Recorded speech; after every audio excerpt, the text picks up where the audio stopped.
Let's get ready for a quarterback battle at Alcorn State, and North Carolina A&T has 4 candidates in the mix for their coaching position. Oh yeah, it's Locked on HBCU.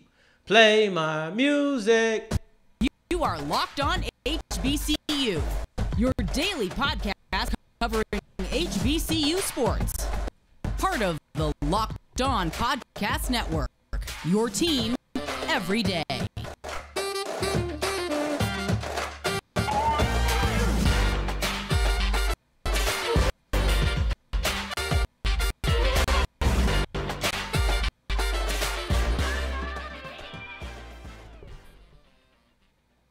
What's going on, family? Welcome back to another episode of the Locked on HBCU podcast, your number one daily one-stop shop for everything HBCU athletics, Monday through Friday, part of the Locked On Podcast Network, your team every day. And I, of course, am Darian Gray, a.k.a. the Mouth of the South, Texas Southern alum and former TSU Herald Sports editor. Thank you for going on this journey with me, making Locked on HBCU your first listen of the day every day. And remember, just because the mic cuts off does not mean that the journey is over. It just means it's time to follow me on Twitter at South Exclusives, which you can see right here on the bottom of the screen, the lovely graphic that I love signaling to on a occasional basis, right? But make sure you guys follow me there, and don't forget the S on the end if you are on the audio side of things. Now, I think there is a quarterback controversy, a quarterback battle at Alcorn State. However you want to phrase it, it's the same thing in different terms. There is a quarterback challenge battle, controversy going on between Aaron Allen and Tyler Macron.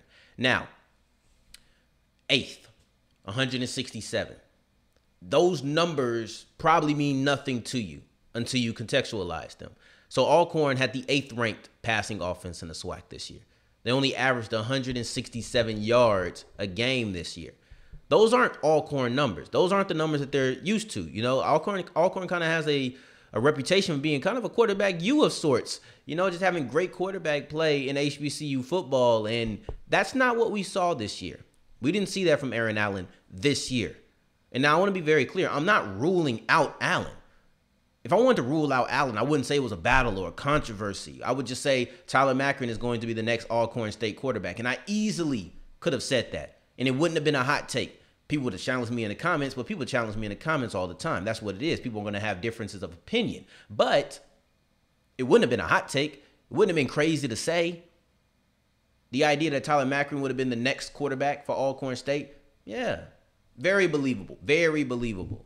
But that's not what I'm here to say today. I'm here to say that there is a quarterback controversy, a quarterback battle. See, when you look at Tyler Macron, he's kind of similar to 2 other quarterbacks in the SWAC, and that's Jeremy Musa and also D. Davis. Both of these quarterbacks are SEC transplants who joined the SWAC, right? And these are big shoes to fill. So it's not as if, you know, he's just coming in behind a couple of people who ain't nothing. No, Jeremy Musa was the 2nd team All-SWAC quarterback last year. D. Davis was a hot young quarterback last year. If he stays healthy, I think Alabama State is going to be very scary in 2023. These are big shoes that you have to fill, right? Because it's almost like a tradition. SWAC quarterback doesn't get the time that he wanted. SEC quarterback doesn't get the time that he wanted, so he comes to the SWAC and he plays well.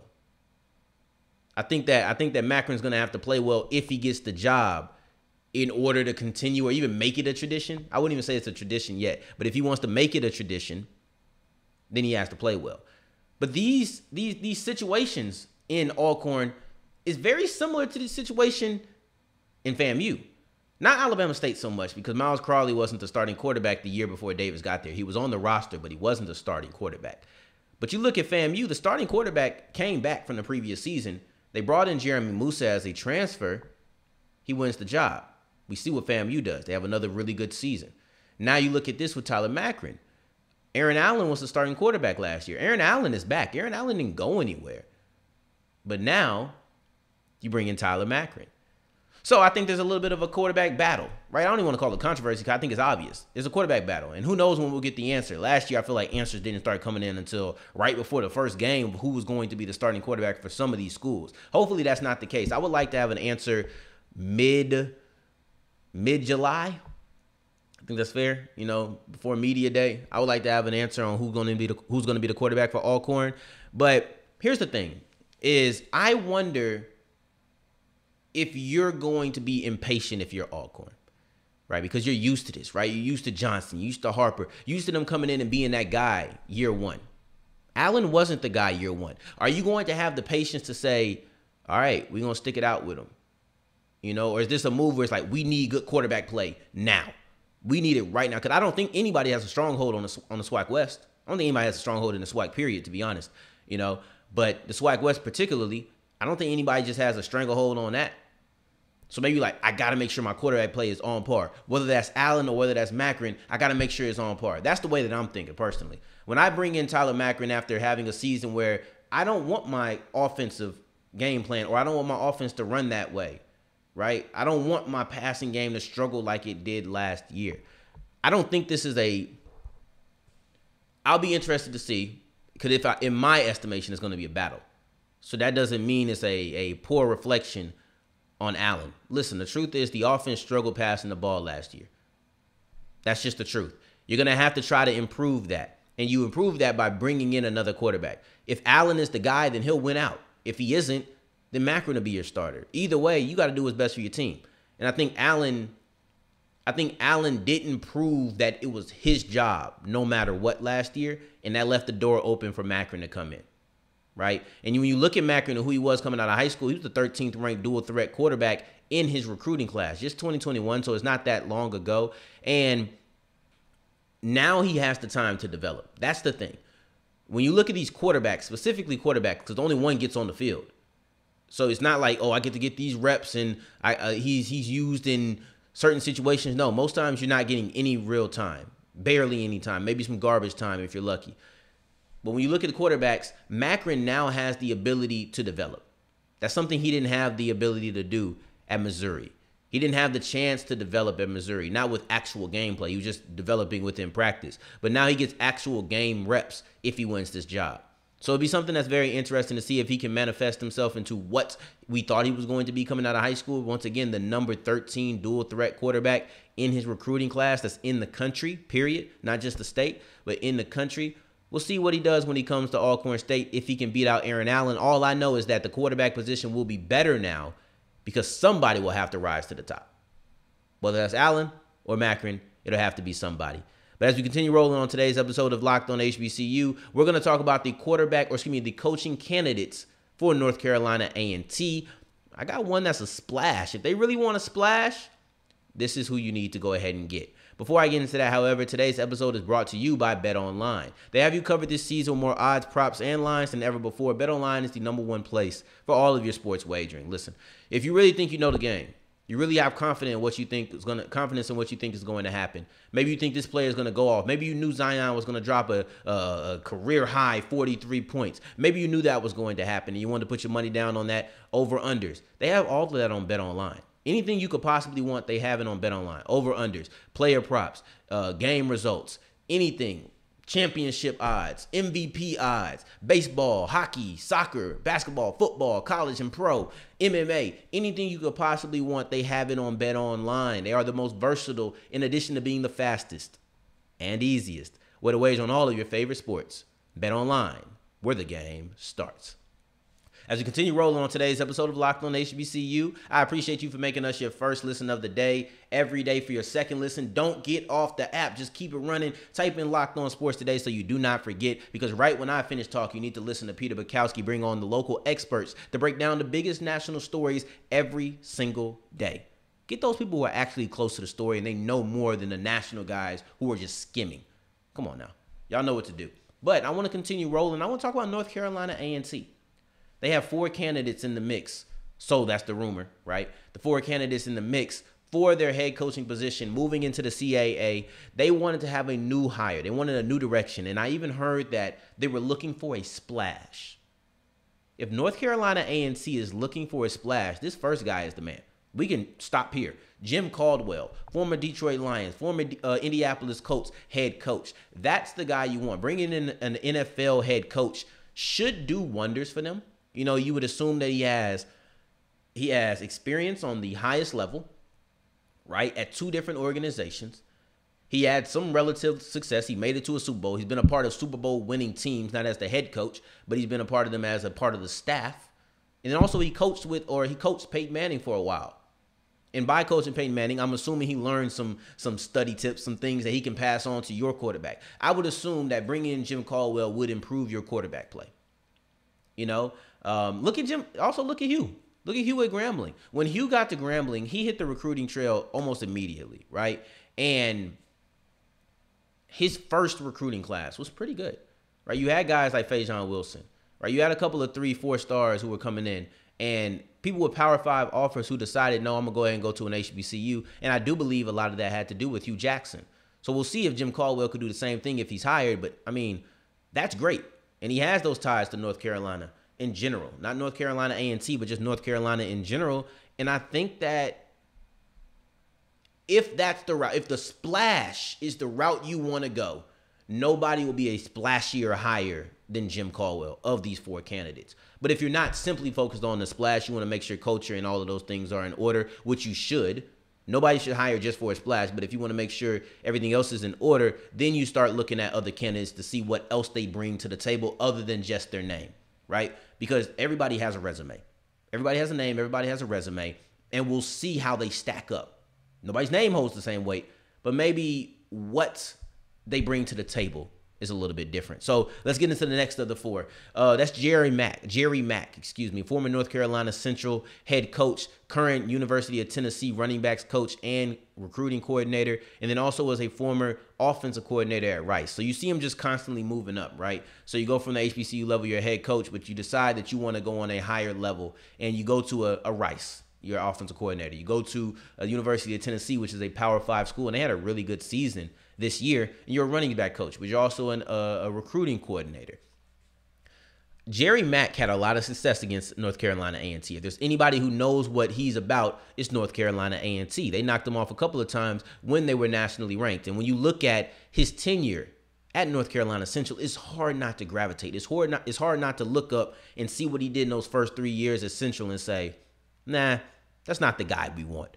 His resume looks amazing, and he's done it on an HBCU level. He's familiar with the MEAC. He has that sort of ability or that sort of experience that I feel like will keep him from having to actually acclimate. Of course, you got to get back to being, a head coach because you haven't done that in a while, but the acclimation to the MEAC, I don't really think is going to be much of a thing for him. And he's an offensive-minded guy. He's another offensive-minded guy you have. But I think he's a pretty solid hire. And he's coming from the Power 5 ranks. He has that experience as well. So he has just a variety of different experiences and different roles, different atmospheres that he could pull from. Now you go to guys who are North Carolina A&T connected directly, right? So Shawn Gibbs, he was the running backs coach at North Carolina A&T. He coached Tariq Cohen.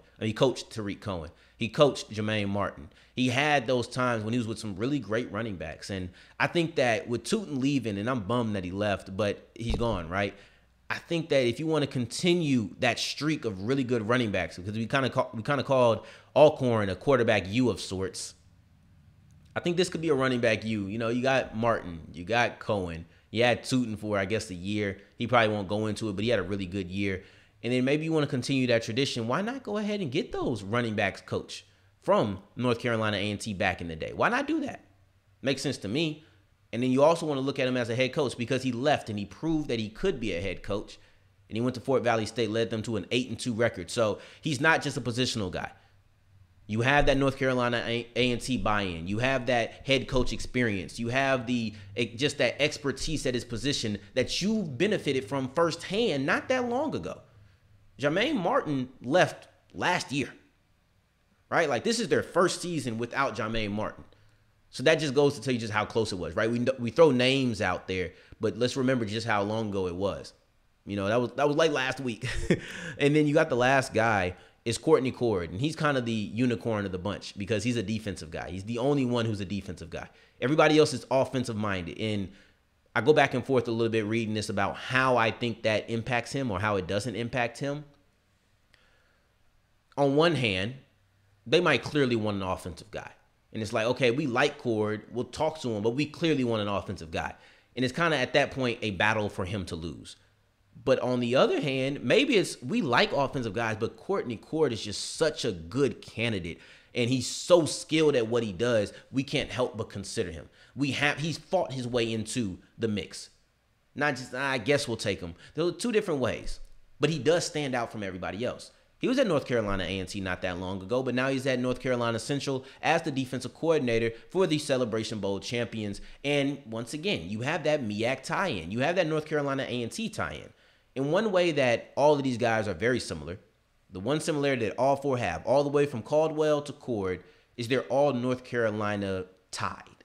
You know, you look at Caldwell, he was the coach at Wake Forest back in the day. These other three, they're tied to North Carolina HBCUs, whether that's Central or A&T, but they all have ties to North Carolina. And I don't think that's an accident. I wonder if they feel like being used to this area. We talk about acclimation, and I want a coach who's going to give me the least acclimation period, right? Because I don't want a guy who, when I hire a coach, yes, sometimes you know that a year is going to take for it to get together, but I don't want that.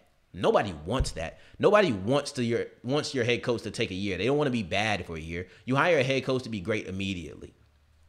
It just doesn't always turn out that way.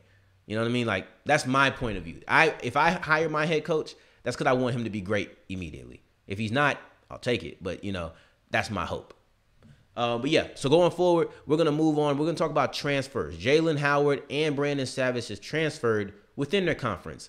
And that's something that's always interesting to me. So we'll break down that move and the possible motivations behind it as we continue with Locked On HBCU. Before I do that, today's episode is brought to you by NHTSA. It's a very simple message, and I'll continue to hammer it home. Matter of fact, I guess hammered is kind of a funny word to use here. If you're out drinking and you feel like, all right, I'm about to get hammered. I don't really say it like that, but if you feel like you're about to get hammered, okay, get a ride. Prepare ahead of time. Don't even drive, right? When I go out to drink, I tell my friends, listen, I'm not driving. I'll pull up to your house, you know, but I'm not driving. And if I feel good when I get to their house, then I'll drive home, you know. But I don't even put myself in that situation to where if I know we're about to drink, I'm going to drive. I don't do it, right? So call yourself a ride share. Set yourself up ahead of time. Ask your friends to take you home. There's no shame in coming back the next morning to pick up your car. The only shame is getting on the road in your vehicle and hurting yourself or hurting somebody else. It's just that simple. Drive sober or get pulled over. And we're wrapping up today's episode to talk about some of the transfers that just went in the conference. Just went from one team to the other team, but they stayed there. And I'm talking about Jailon Howard and Brandon Savage. Those moves always interest me. Because I question, what's your motive? Like, why go there? You know, like, everybody has a reason they went to a school, especially when they transfer. But when they go just across the street, it's like, why'd you do that? You know, there's nothing wrong with it. I don't have a problem. Like, this isn't a KD, OKC to Golden State type of deal, which I'm also kind of tired of talking about for real. But I know I just brought it up unprovoked, but it's also the best, you know, it's the most applicable analogy for it. But it's not one of those situations where it's like, you want to join the team that beat you. No, it just makes me wonder, what was it? Was it when they were recruiting, I liked them? Now that this hasn't worked, maybe I should have went to that school in the first place. Is it because you have an intimate knowledge of these guys when you play them. So you get to see how they operate, how they prepare. You can tell something about the team by the way that they play. And maybe you say, you know what? That is a team I'd like to play for. Do those seeds of doubt creep in after you enter the portal? Is it during the season? Those type of things always kind of interest me. And I'm not going to go on about it because I don't know how many of y'all are actually interested. Y'all probably just care about where they go. So let's talk about Jailon Howard. And I think his motivations are clear. He went from Prairie View to Southern. Eric Dooley. Right? Eric Dooley is the clear connector between PV and Southern. And now he's went to join. The only question really is, why didn't he do it a year ago? Why didn't he go with Dooley when he first went to Southern? Right? But let's look at what they'll be getting in Howard. In 2021, which was the year that Dooley was there. It was the first year that Howard really played significant time. And it was the last year that Dooley was at PV. In that season, Jailon Howard had 25 catches for 543 yards and 5 touchdowns. In 2022, the first year without Dooley, you have 16 catches for 336 yards and 3 touchdowns. Now, raw numbers, that sounds like a gross difference. And it is when you just take the numbers. But when you break it down, it's not the most different. The only thing that's really different between 2021 and 2022 is the usage, how much he was used. The biggest difference is he went from 2 catches per game to 1.6. And that's not a huge drop, but it's also noticeable because if he did have 2 catches a game, now you're looking at 20 catches. He played more games in 2021. He played 12 games. He had 25 catches. So you're looking at a little bit over 2 catches per game. That's the biggest difference. Everything else, when you go for a per catch basis, Jailon Howard didn't fall off. Even though the numbers are different, he didn't just fall off. He's still exactly who he was in 2021. He just didn't have as many catches to show it. So the numbers make you kind of question it. You still have 21 yards per catch. You still have a catch or a touchdown every 5 catches. That's the same thing in 2021 as it is in 2022. The difference is a couple of decimals, right? So I think it's like 21.7 to 21 even. You're looking at 5. Oh, right on the dot, 5. 5 touchdowns per, or 1 touchdown for every 5 catch. This one's a little under, because it's just small differences. But one thing you know is constant is Southern is going to get one of the best deep threats. 21 yards per catch is going to be impressive no matter where you go. You do it on 16 catches, you do it on 25 catches. That's a constant. It's not like Dooley left and all of a sudden his number dropped from 21 to 16, or 15, right? He's still a very high yards per catch guy. On a per catch basis, Jailon Howard is just as special as he was in 2021 and 2022. Now we'll see now with Dooley if he gets used more. Maybe he gets back to that 25, maybe even ups to 30 catches a game or 30 catches in a season, but we'll see. And then the next guy who transferred within the conference is Brandon Savage. And Brandon Savage went from Norfolk State to Morgan State. Now, he went home. I'm sure that had a lot to do with why he went, but also, grass just looks greener. The grass just looks greener at Norfolk State. For whatever reason, at Morgan State. Norfolk State just took kind of a nosedive. They were really bad this season. Morgan State looks like they're on the uptick. Morgan State looks like a team that is going to be competing with North Carolina Central and Howard for the MEAC title. So, yeah, I think you're in a better situation, and you also get to go home. I'm sure those are his motivations. And what Morgan State is going to get is a sticky corner who knows how to get to the ball. He has a knack for the ball, whether that's pass deflections or interceptions. He didn't play too much this year because he ended up getting injured. The last game he played was actually against Morgan State. And I think he might have got a medical red shirt for that because he still has 2 years of eligibility, and that shouldn't be the case just by looking at how long he played. But he said he had 2 years of eligibility. And in his first 3 seasons, so that's 2018, 2019. I got to look. Now I think I'm tripping. No, it's 2018, 2019, 2021, right? In those seasons, he has 6 interceptions total. And you look at that last year, that last season in 2021, he had 3 interceptions, he had 10 pass deflections, and he was a first-team All-MEAC cornerback.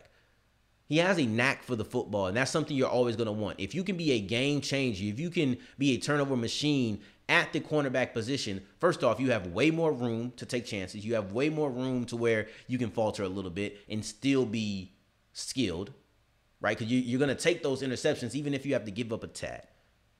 But you have that interception and you're changing the game, right? So those are 2 things that I love about my interception or my cornerbacks who force a lot of interceptions, like Zay Hamilton out at Texas Southern. But I didn't have to do that because that's not even what we're talking about.